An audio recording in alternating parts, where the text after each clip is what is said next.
Hai semua, semoga kita dalam keadaan baik-baik saja.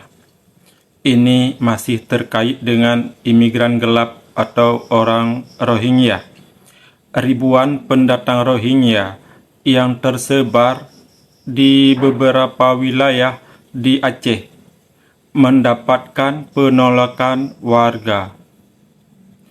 Unjuk rasa menolak Rohingya terjadi dan mendesak UNHCR agar segera mengembalikan etnis Rohingya kembali ke asalnya. Maksud ke asalnya, ke negaranya. Persoalan tindak pidana perdagangan orang juga mencuat. Bagaimana solusi untuk penanganan pendatang Rohingya di Indonesia? Mari kita simak video selengkapnya.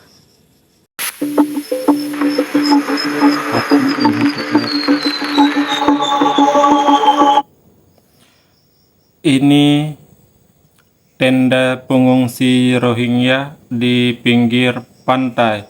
Lokasinya terpisah antara laki-laki dan perempuan.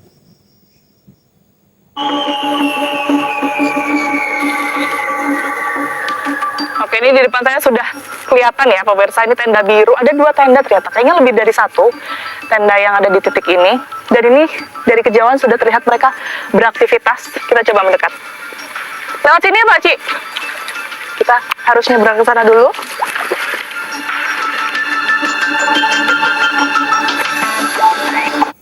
Ini tim pencari fakta langsung mewawancarai dengan orang Rohingya. Maksud dan tujuan mereka datang ke Aceh, ataukah datang sementara, ataukah ingin menetap di Aceh, ataupun ingin merubah nasib atau merubah kehidupan mereka untuk lebih layak. Kita simak.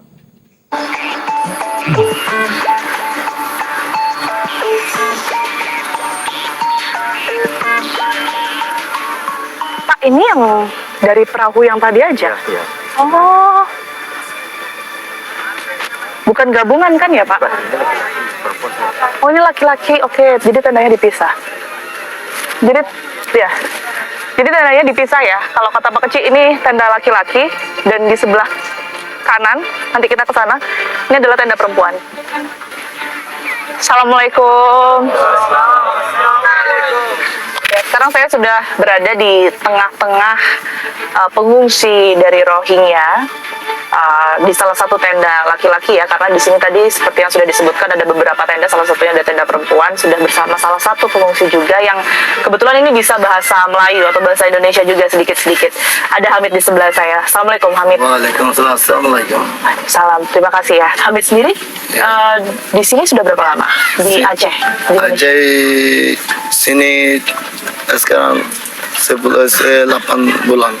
Bukan 8 hari. 8 hari, kurang lebih 1 minggu ya, berarti sampai Ya, sini itu sampai sini duduk Bang, masuk sini lebih 1 bulan itu. Berarti warga Rohingya sudah 8 hari di bawah tenda di pinggir pantai. Oh, perjalanannya berapa lama? Perjalanannya itu 27 27 hari? hari. Oh, hampir 1 bulan artinya. Ya, habis lagi 1. Oke, Hamid berarti sama teman-teman yang lain ini hampir 1 bulan dan sudah ada di Indonesia kurang lebih 7 hari, 7-8 hari ya. Berapa orang satu kapal? Itu 100. Ini kapal Rohingya. Nanti kita review juga ke dalam kapalnya. Bagaimana keadaannya, bersih atau kotor, nanti kita lihat. 81 kita orang sudah lari itu besar oke itu Apa itu? bos. Bos? Oh, yang semacam nahkoda yang bawa kapalnya. Lari gimana? Kemana? Dia lari masuk Indonesia. Ke ke Indonesia. Iya. Oh, jadi sebentar. Hamid sama 160 orang lainnya ini kesini awalnya gimana? Dan yang nganterin ini siapa? Siapa orang-orang semua? Dari Dari masuk sini orang Ambon semua. berangkatnya dari mana? Itu orang masuk sini. Sebentar, berangkatnya berarti dari Bangladesh. Iya. Berangkat dari Bangladesh. Duduk Bangladesh. Yang nunjukin arah di mana Indonesia siapa? Indonesia. Dia orang sana tak boleh duduk Bangladesh. Kita ada orang gaduh lagi nanti masuk sini suka dia orang masuk Indonesia. Kalau duduk Indonesia lah. Kalau ada orang semua Muslim. Oh. Dia itu ingat dia masuk. Jadi Mereka tujuan ke Indonesia karena di Indonesia atau di Aceh semuanya warga Muslim. ada satu orang yang pernah ke Indonesia. Iya. Terus minta Hamid dan juga teman-teman lainnya ini untuk ke Indonesia juga. Indonesia juga. Sepanjang perjalanan selama 27 hari tadi Hamid ya, Iya. yang bawa kapal, yang Iya. mengendarai itu orang yang ngasih tahu itu tadi, mengantarkan Hamid. Nah, ini kapal Rohingya ini tanggal 16 Desember 2023 Pantai Blang Raya, Muara 3, Pidi, Aceh. Kedatangan kapal etnis Rohingya yang memuat ratusan orang. Ke sini yang bawa kapalnya, itu sekarang di mana? Dia sekarang mana saya tak tahu. Dia pun semua ini Indonesia, kita lama punya orang. Apakah saya tak tahu? Ini tampilan warga Rohingya yang sudah turun dari kapal, sudah ada di darat di pinggir pantai. Rame ya, berapa orang tadi sudah saya sebutkan. Dia pandai Melayu, pandai English. Dia duduk masuk itu Indonesia. Dia Hamid lari. kenal dekat tapi Kalau semua orang dia sama yang itu yang ngajak tadi tak. nggak kenal. Jadi gimana setelah akhirnya diantar itu pisahnya di Indonesia, pisah pada saat di Aceh. Tak. Pisah di mana? Bisa Bangla. Di laut. Oh, di laut. Jadi diantar dengan kapal, terus habis itu pisahnya di laut. Yang melanjutkan perjalanan Hamid dan juga teman-teman ke Aceh siapa? Sini bawa. Kita orang semua. Semuanya. Iya. Dia orang pandai orang sudah. Berarti nahkoda kapal mengasingkan diri sehingga kapal itu dinakodai oleh penumpang yang di dalam bot. Makanya seolah-olah kapalnya terdampar di pinggir pantai. Karena apa? Nahkoda sudah pisah dengan mereka di tengah laut. Lari. Oh. Ya kan? Jadi semuanya bisa bawa kapal secara bergantian. Iya. gitu? Oke. Jadi gimana kondisinya setelah 27 hari di laut itu gimana, Hamid? Ada yang sakit nggak? Ada yang kan itu kan makanannya juga. Nah, itu gelang yang berwarna kuning di tangan pengungsi itu UNHCR ya, UNHCR, ada logo UNHCR. Nggak ada. Tidak ada lah makan. Kalau makan bawa nasi bawa, itu beras bawa, sama air minum bawa lepas 12 hari. Kita 12 hari cukup, baru habis semua. Setelah habis? Habis kalau tak boleh makan orang-orang. Kita minum pun sudah habis. Ada plastik ini. Berarti kesimpulannya mereka tuh cukup bekal selama di dalam kapal lah. Semua bekal dipersiapkan. Kalau pakai hujan mari, kalau pakai ini taruh, nanti ambil itu air baru minum saja. Kita tak ada hujan, tak boleh minum orang nangis. Jadi kalau nggak hujan nggak minum. Hujan, kalau hujan boleh minum. Oh, oke. Minumnya dari air hujan. Kalau hujan tak boleh minum. Panas, dia orang anak kecil, apa-apa pun sudah nangis. Oke, Hamid, tadi saya sempat lihat kapalnya Hamid. Terus ada beberapa ruang di bawah itu. Kalian tidurnya di mana berarti? Yang di Tak boleh tidur di sana. Duduk saja. Tuh lihat bagaimana kotornya tuh di dalam kapal. Padahal mereka rame kan orang Rohingya di dalam kapal, tapi lihat kotor.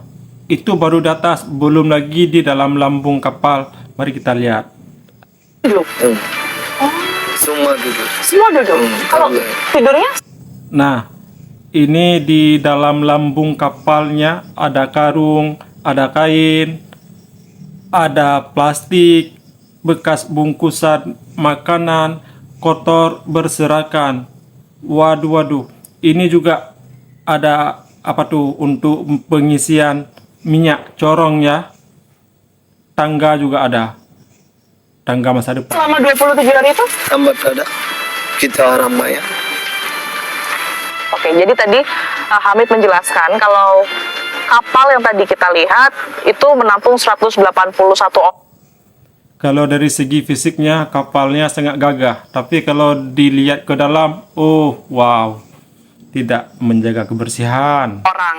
Dan 181 orang itu ternyata tadi saya asumsikan itu bisa digunakan untuk tidur di beberapa space, tapi ternyata enggak. Kata Hamid, mereka dalam keadaan duduk terapung selama 27 hari itu ya. Selama 27 hari itu dalam keadaan duduk, dan mereka hanya punya cadangan makanan seadanya, begitupun juga dengan minuman yang hanya bertahan selama 12 hari. 12 hari sisanya setelah habis mereka hanya mengandalkan air hujan ya. Hanya mengandalkan air hujan. Anak-anak pun juga sudah mulai sakit. Pasti capek banget itu. Tapi bisa alhamdulillah bertahan 181 tuh sampai semuanya di Semua Indonesia. sampai ya. Dengan keadaan Sudah. hidup ya. Ya hidup. Oke, tapi kalau ada yang sakit, Ada. ya kalau ada yang sakit itu terus gimana Hamid? Ini kapal lagi luka itu. Jadi dia sudah kasih semalam. Itu tatar sudah diobatin sendiri. Sudah. Kita lagi anak-anak belum lagi obat. Dia perut sakit. Hamid ini menjelaskan ya kalau selama 27 hari itu tentunya dengan segala keterbatasan banyak juga yang jatuh sakit, terutama anak-anak. Tadi informasinya ada 50 anak-anak dan beberapa di antara mereka ini sakit kembung gitu ya, karena mungkin terkena angin laut dan juga kekurangan makanan pastinya. Lambung mereka juga bermasalah. Sebenarnya saya ingin tahu juga ya alasan Hamid, istri dan juga teman-teman lainnya ini Ada. datang ke Indonesia. Ini untuk sementara waktu atau memang mau tinggal di Indonesia? Ya tinggal sini Indonesia dulu. Jangan orang-orang bikin Indonesia ada kayak. Jadi memang tinggal di Indonesia ya, bukan sementara lain. waktu. Bukan lain. Kalau itu tinggal masuk duduk Indonesia, orang anak-anak itu sekolah. Berarti mereka ingin tinggal di Indonesia selama-lamanya karena anaknya juga ingin mendapatkan pendidikan yang lebih baik, sekolah di sini atau di Indonesia. Nanti baru nanti itu ada event. Kalau mana-mana tempat pindah, event tahu ini. Itu. Jadi Hamid ini berharap memang bersama dengan pengungsi lainnya untuk menetap di Indonesia, karena mereka berharap di Indonesia ini anak-anak bisa sekolah lagi gitu ya. Sekolah kemudian nanti ke depannya akan disalurkan oleh UNHCR ke negara-negara lain kalau memang tenaga tersebut itu diminta atau dibutuhkan begitu ya. Iya, kita orang ada sini, sana hari-hari ada orang gaduh. Kita punya ada suami, ada anak 1, 2, 4 macam itu. Kosong juga pun ada. Ya, kalau suami pun tak boleh cari makan macam mana masuk itu sana. Jadi di sana nggak boleh kerja. Tak. Kalau boleh, kita ambil uang, cari duit, ambil uang. Kita orang antam baru bawa uang lah. Kita sana pun ada jahat banyak. Kita pakai semua tembak. Di apa? Tembak pakai orang Buddhis. Tembak. Iya. Kita suami-suami mati itu juga. Jadi yang saya bisa tangkap dari cerita Hamid ini bahwa mereka sudah tidak aman lagi, baik itu berada di Bangladesh, kemudian juga berada di Myanmar. Mereka pun menolak untuk kemudian ini kembali ke Myanmar karena situasinya sudah tidak. Seperti inilah wawancara tim pencari fakta dengan warga Rohingya yang bernama Hamid. Tapi yang jadi saya terfokus pada isi dalam kapal yang begitu sangat kotor. Nah, mereka juga ingin tinggal di Indonesia supaya anak-anak mereka mendapatkan pendidikan lebih baik. Dan sampai di sini, sampai jumpa di video selanjutnya.